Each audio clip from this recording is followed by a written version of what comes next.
লোকে আজকাল খুব সহজে বলে, ধুর, ভালো মানুষ হয়ে কী হবে।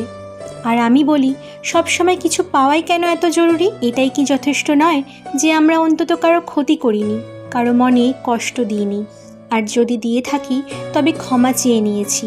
এটাই কি যথেষ্ট নয় যে আমরা কারো অভিশাপ নিয়ে বাঁচছি না, বরং যেখানেই পারছি একটু করে সাহায্য করছি?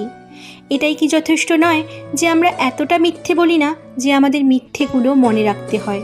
আমাদের বিবেক রাতে ঘুম ভাঙায় না, আমরা আয়নার সামনে দাঁড়িয়ে নিজের দিকে তাকিয়ে হাসতে পারি। মিথ্যে, প্রতারণা, হিংসা এগুলোর বোঝা আমাদের বহন করতে হয় না। যে সময় সবাই বলে মানবতা শেষ হয়ে যাচ্ছে, তখন এই মানবতাকে বাঁচাতে একটু হলেও অবদান রাখতে পারছি। তাই বলি, জীবনে সব কিছু পাওয়ার লোভ এত বড় না হোক যে নিজেকেই ছোট করে ফেলা লাগে।